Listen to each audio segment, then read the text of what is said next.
जय Sai Ram everyone, welcome to मेरे साईं। आशा करती हूँ साईं कृपा से आप सब बहुत अच्छे होंगे, खुश होंगे। मेरे साईं परिवार के सभी सदस्यों को करती हूँ मैं हार्टिली वेलकम। आज आप सभी के साथ शेयर करूँगी एक नया साईं अनुभव जो बहुत सुंदर है, बहुत प्यारा है।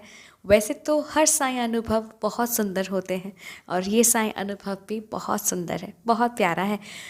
लेंथ वाइज ये अनुभव थोड़ा बड़ा हो सकता है, पर आप सभी से रिक्वेस्ट करूंगी कि ये अनुभव शुरू से लेके एंड तक ध्यान से सुनिएगा ताकि समझ पाए साईं की महिमा कैसी होती है, साईं कृपा कैसा होता है। तो आज जो अनुभव आप सभी के साथ मैं शेयर करूंगी, ये अनुभव हमारे साथ शेयर करती हैं कविता जी। जब मैम 8th स्टैंडर्ड में थी तब से जुड़ी है बाबा के साथ एक फ्रेंड के थ्रू। अब बीच में क्या हुआ, इनका बाबा के साथ ना थोड़ा अनबन हो गया। एक्चुअली मैम मैथ्स में वीक थी और बाबा से रोज़ प्रार्थना करती थी कि मैथ्स में अच्छा नंबर आ जाए। अब इतने प्रेयर्स के बाद भी मैम को मैथ्स में सप्लीमेंट्री आ गया और इनकी दोस्त पास हो गई और मैम साईं से रूठ गई और साईं से इनका आस्था, मतलब साईं के प्रति इनका आस्था हट गया। अब बाबा जो है ना, साईं बाबा जो है बहुत प्यारे हैं। अगर एक बार साईं बाबा ने किसी का हाथ थाम लिया तो भले ही वो व्यक्ति साईं को छोड़ दे, पर साईं बाबा उन्हें नहीं छोड़ते। अब क्या हुआ, बहुत साल बीत गए, लाइफ में बहुत बुरा फेज पार किया है मैम ने। और साल 2018 में मैम एक पंडित जी, मतलब एस्ट्रोलॉजर के पास जाती हैं कि इनके लाइफ में इतनी प्रॉब्लम क्यों है। तो वो जो एस्ट्रोलॉजर थे उन्होंने कहा कि आपने लाइफ में साईं बाबा की आराधना की, फिर बीच में छोड़ दिया। अब सब कुछ छोड़ के आप उनके शरण में जाओ। तो उसी दिन से ना इनका एक नया जर्नी शुरू होता है।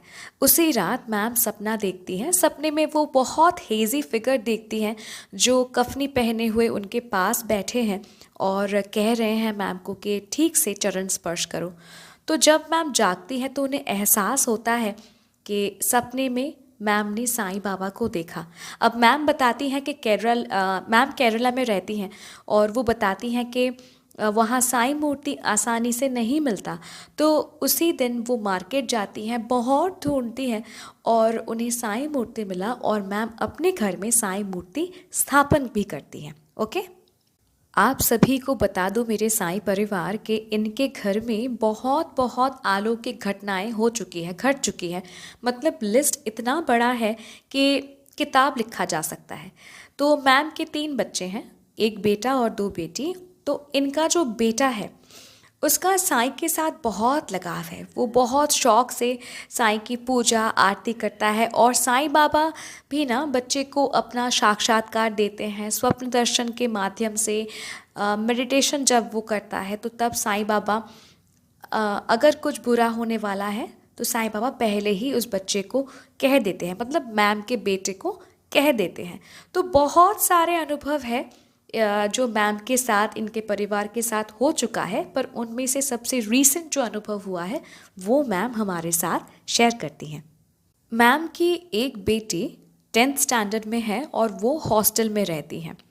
मैम अपने बेटे को घर लाने गई हॉस्टल से। अब मैम को त्रिवेंद्रम लौटना था अपने बेटी को साथ लेकर घर, पर मैम अपने बेटी के साथ चढ़ गई दूसरे ट्रेन में।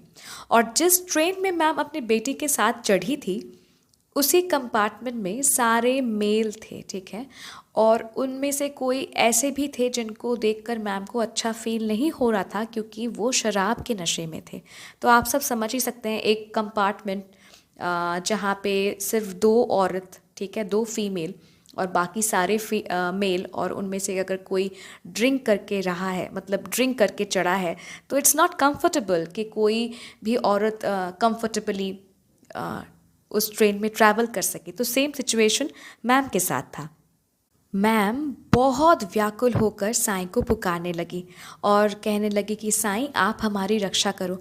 वो बहुत डर गई थी और वो सिर्फ और सिर्फ साईं नाम ही ले रही थी मन ही मन। कुछ ही देर बाद मैम देखती हैं कि एक बूढ़े आदमी अगले स्टेशन से चढ़ते हैं उसी कंपार्टमेंट में।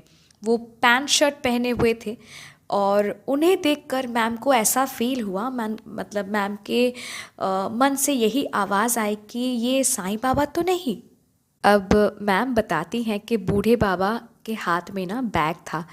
तो मैम को लगा कि ये साईं बाबा ही है, झोली के बदले बैग और कफनी के बदले पैंट शर्ट पहन के आए हैं, वेश बदल के आए हैं रक्षा करने के लिए। तो जो बाबा थे ना, जो बूढ़े बाबा थे, वो बहुत शांत स्वभाव के थे, ज़्यादा बात नहीं कर रहे थे। पर वो मैम से पूछते हैं कि तुम्हें कहाँ उतरना है। मैम ने कहा कि हमें त्रिवेंद्रम में उतरना है, बहुत लेट हो गया है, रात हो जाएगी, रात के 12 बज जाएंगे। तो बूढ़े बाबा ने कहा कि तुम्हें जहाँ जाना है मैं छोड़ आऊँगा। तो मैम ने पूछा कि नहीं नहीं, आपको इतनी तकलीफ़ होगी, आप छोड़ दीजिए। तो बाबा ने इंसिस्ट किया कि नहीं, मैं तुम्हें जहाँ जाना है मैं तुम्हें छोड़ के आऊँगा। तो मैम ने पूछा आप कहाँ से हैं। तो बूढ़े बाबा ने कहा कि मैं पूना से हूँ। ठीक है।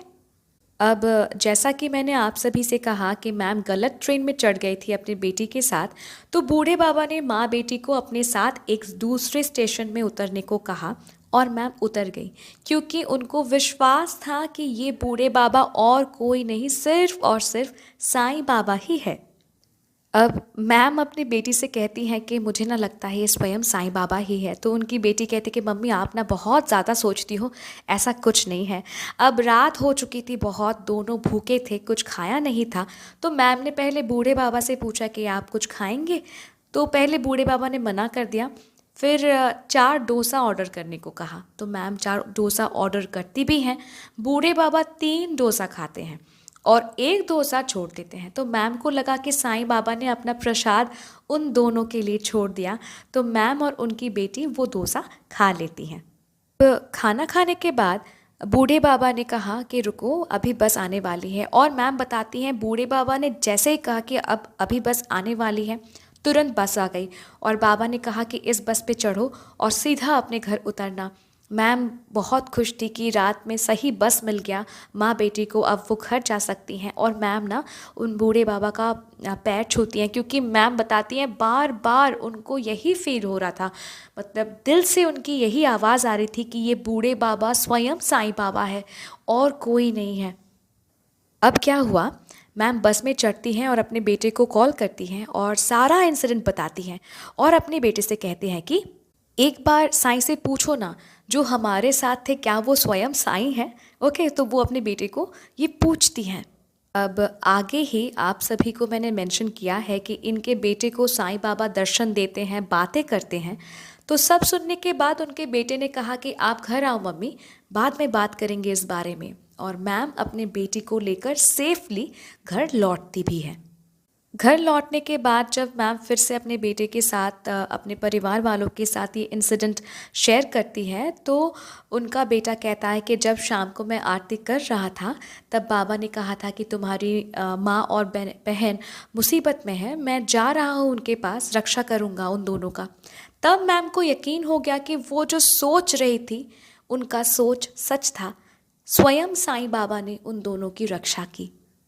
मैम बताती हैं कि इनके घर में इतनी सारी घटनाएं घट चुकी हैं, खासकर उनके बेटे के साथ। साईं इतने चमत्कार करते हैं, सपने में साईं उनके बेटे का हाथ पकड़ के समाधि मंदिर द्वारका माई घुमाते हैं। इवन समाधि मंदिर में बाबा का जो स्वरूप है ना, तो इनके बेटे का बहुत मन था कि वो स्वरूप जाके वो छू सके, और बाबा ने वो सपना भी, इनके बेटे का सपना भी पूरा किया।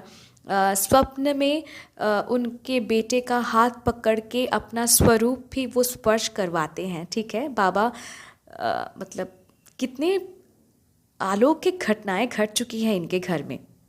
मैम कहती हैं कि ये लीलाएं, ये घटनाएं ये किसी को बोल नहीं पाती, क्योंकि लोग इन्हें, इनके परिवार को पागल कहेंगे, पर ये सच है। पर कविता जी, आपको यहाँ कोई पागल नहीं कहेगा, क्योंकि यहाँ सभी साईं के पागल, सभी साईं के दीवाने हैं जो साईं के अनुभव सुनने के लिए तरसते हैं। Thank you so very much, इतना सुंदर सा एक अनुभव हम सभी को उपहार देने के लिए। Thank you so very much. बस यही प्रार्थना करूंगी कि जितने भी साईं भक्त हैं, बाबा की कृपा आप सब पर बनी रहे।